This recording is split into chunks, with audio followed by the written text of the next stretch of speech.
It was a crisp Saturday morning, and the little cafe on Maple Street was buzzing with life. The warm sunlight poured through the tall windows, illuminating the cozy wooden tables and casting soft golden rays across the mismatched chairs. The smell of freshly brewed coffee wrapped around every corner, mingling with the sweet scent of cinnamon buns and chocolate croissants. A gentle murmur of conversations filled the air, friends chatting, baristas calling out orders, and the occasional clink of porcelain cups. In the far corner, a small table was occupied by Mrs. Harper and her daughter, Lily. Lily, a bright-eyed 6-year-old with golden curls that bounced as she moved, sat perched on her chair, a tiny notebook open in front of her. With a crayon in her hand, she scribbled fervently, occasionally glancing up to watch the world around her. She had always been curious, always alert, noticing details most adults overlooked: the flutter of a bird outside the window, the sparkle of sunlight on a coffee spoon, the expressions of strangers walking by. "Lily, don't make too much of a mess with your crayons, Mrs. Harper said with a gentle smile, adjusting her scarf and sipping her latte. "I won't, Mom," Lily replied, her voice soft but tinged with excitement. Her eyes, however, were fixed on something, or rather, someone, entering the cafe. The moment he walked in, the entire space seemed to shift slightly, though no one else noticed it. He moved with quiet authority, the kind of presence that made people glance up without realizing why. Tall, impeccably dressed in a tailored dark suit, polished shoes, and a subtle but striking watch peeking from under his cuff, he exuded power and confidence. He carried himself like a man used to having the world at his feet, yet there was a gentleness in the way he observed the cafe around him. Lily's eyes widened. She stopped drawing, her little hand hovering midair over the notebook. "Mom," she whispered, clutching her mother's hand, "that's the man from my dream." Mrs. Harper followed her daughter's gaze, raising her eyebrows politely. She saw him, the man now ordering a cappuccino at the counter, his voice calm and deep, polite yet commanding. He had a certain elegance that immediately drew attention, though she dismissed Lily's comment as a child's overactive imagination. "No, Mom, really," Lily insisted, standing on her tiptoes. "It's him. I've seen him before. In my dream. He was smiling at me, and he was wearing that same suit." Mrs. Harper chuckled softly. "Sweetheart, dreams can feel very real, but maybe you're just imagining it." But Lily was not convinced. She ran a few steps toward the center of the cafe, her small sneakers tapping against the polished wooden floor. Her eyes were locked on the man, her tiny fingers gripping her notebook. "It's you. You're the one from my dream." At that very moment, Adrian Blackwell, CEO and self-made millionaire, paused mid-step. His espresso in hand, he froze, an unusual sensation prickling the back of his neck. It wasn't just the child staring at him, it was the intensity in her gaze. Something about her certainty unsettled him. He was used to attention, often noticed by reporters, clients, and admirers, but never like this. Never with such raw, unwavering recognition. He lowered his gaze to meet hers, and for a moment, the world seemed to narrow. The chatter of the cafe faded into a distant hum.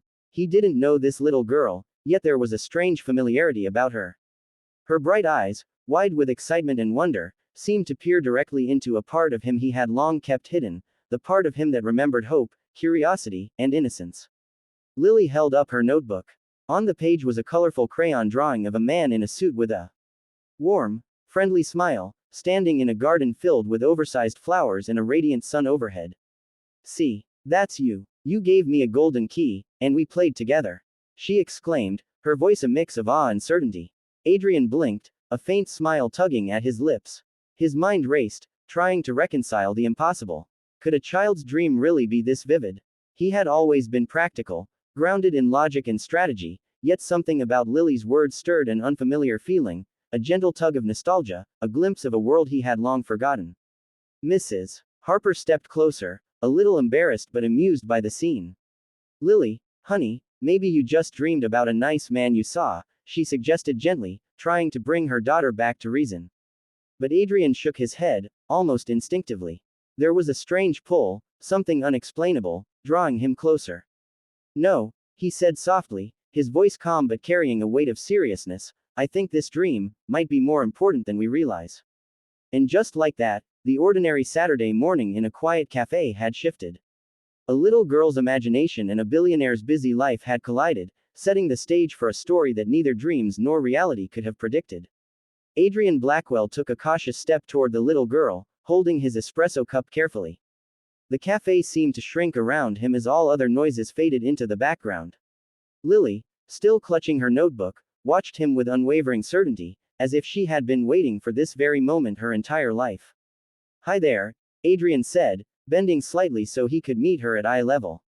His usually commanding voice was softer now, touched by curiosity and something else he hadn't felt in years, gentleness. "I'm Adrian. And you are Lily," she replied with a confident nod, as though introducing herself formally was of utmost importance. She held out the notebook like an offering. "I drew this for you. It's from my dream. We played in a garden, and you gave me a golden key." Adrian took the notebook, intrigued by the naive charm of the crayon drawing. He studied it carefully.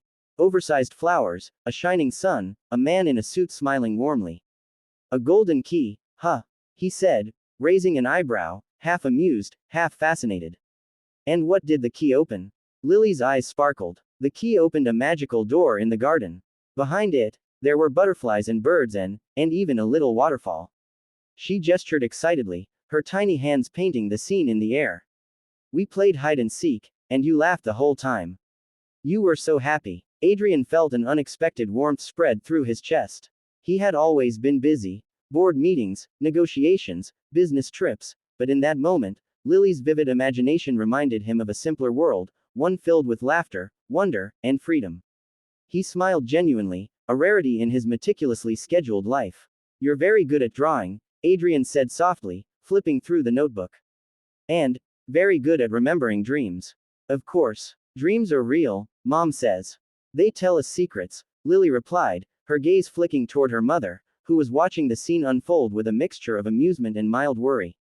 Mrs. Harper, realizing Lily was safe, decided to step back and let the encounter happen naturally. She could feel something extraordinary was taking place, something beyond explanation. Adrian set his espresso down on a nearby table and knelt to Lily's level. "Tell me," he said, genuinely curious, "did I give you any advice in this dream?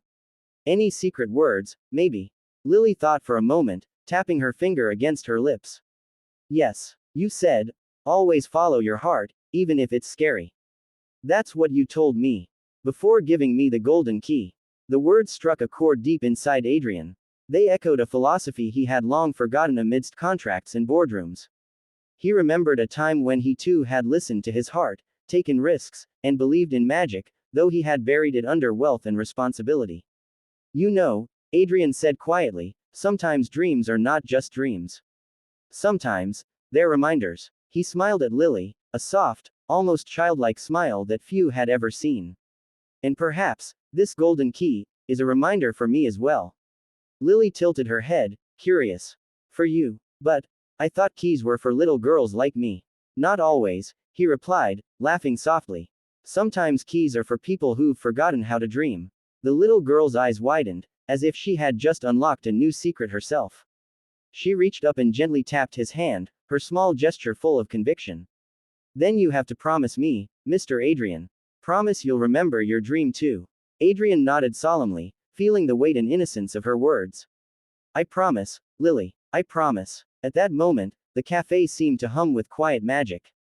Patrons went about their business, unaware of the extraordinary connection forming between a little girl and a millionaire, a bond bridging dreams and reality. For the first time in years, Adrian felt an unfamiliar, thrilling sense of possibility. "Mom, can we come here every Saturday?" Lily asked, turning back to Mrs. Harper, her excitement uncontainable. "Maybe he'll remember another part of the dream next time." Mrs. Harper smiled, realizing this Saturday was not like any other. "Sure, sweetheart," she said. "We'll make it a special place for dreams." Adrian watched them from across the table, the notebook still in his hand. He had no idea what adventures awaited him after this day, but one thing was clear: his life, carefully plotted and meticulously planned, had just received a spark of unpredictability, a reminder that dreams, no matter how improbable, sometimes find a way into reality. And so, the first meeting between Lily and Adrian wasn't just an encounter, it was the beginning of a story neither of them would ever forget. The weekend passed like a blur for Adrian Blackwell. Despite his usual routine of meetings, board calls, and high-profile lunches, something about the encounter with Lily lingered in his mind. The little girl's words, her unwavering certainty, and the image of that crayon-drawn garden refused to fade. He found himself repeatedly opening the notebook she had given him, staring at the colorful garden, the golden key, and the sun that seemed to glow brighter than anything he had seen in real life. By Monday, Adrian realized he was beginning to notice small, strange coincidences. On his way to the office, he found a tiny golden key on the sidewalk. It wasn't ornate or expensive, just an ordinary key, but the shape and shine made his pulse quicken. He bent down and picked it up, half expecting it to vanish like a trick of the mind. It remained in his hand, real and tangible, as if confirming Lily's words were not entirely imaginary. Meanwhile, Lily had not forgotten him either. That Saturday, she had been unable to stop thinking about Adrian, the mysterious man from her dream who now seemed real. Every morning she asked her mother when they could return to the cafe, eager to see if more of the dream might come to life. On the following weekend, the trio reunited at the cafe. Lily ran straight to Adrian, holding another page from her notebook. "I had another dream last night," she exclaimed. "You were in a forest this time, and you were looking for something very important. And you said, 'The heart always knows the way.'" Adrian froze. The words echoed in his mind, as if someone had whispered them in his ear during a sleepless night. He remembered a difficult decision awaiting him at the company, one that could change the course of his business and personal life. And suddenly, Lily's dream didn't feel like a coincidence anymore. It felt like guidance. "Lily," Adrian said gently, kneeling to meet her eyes, "how do you always know the right words?" "Because dreams are like little teachers," she replied with certainty. "They show you things you can't see during the day. That's why I told you to follow your heart." Adrian smiled, feeling an unfamiliar warmth. In that instant, he realized how much he had been living in the shadows of fear, strategy, and expectations, and how little he had allowed himself to truly follow his instincts. The dreams, the little girl, the golden key, they were nudging him back to the part of life he had almost forgotten: wonder, courage, and trust. Weeks passed, and their encounters became a ritual. Each Saturday, Lily would share a new dream, and Adrian found himself learning to see the world through a different lens, a lens full of possibilities, magic, and lessons that logic could never teach. He noticed changes within himself: small acts of kindness, impulsive choices that led to surprising success, and a sense of balance he hadn't felt in years. Then, one day, Lily drew a dream that left Adrian completely stunned. It was a painting of a massive garden, larger than any earthly place, with a door at the center, guarded by golden butterflies. In the corner, a tiny figure held a key, and standing next to the figure was Adrian. This time, Lily said quietly, looking into his eyes, "The door is for you. You have to open it. And it will change everything." Adrian felt a chill run down his spine. The dreams were no longer just cute stories, they were prophecies, guides, or perhaps, invitations. But what door was she talking about? And what awaited him on the other side? That night, Adrian couldn't sleep. He stared at the golden key he had kept in his drawer and felt an irresistible pull, a sense that the next step in his life would require trust, courage, and surrender to the unknown. For the first time in decades, he felt like a man stepping into magic rather than control, into possibility rather than planning. He knew one thing for certain: Lily's dreams had changed him forever, and now, the real adventure was just beginning. Whatever awaited behind the door in his dreams, and in hers, would reshape the life of a billionaire CEO who thought he had seen it all, but who was about to discover that some doors could only be opened with the heart. And somewhere, in the quiet of the night, it felt as though the universe itself was holding its breath, waiting for Adrian to take that first step toward the unknown.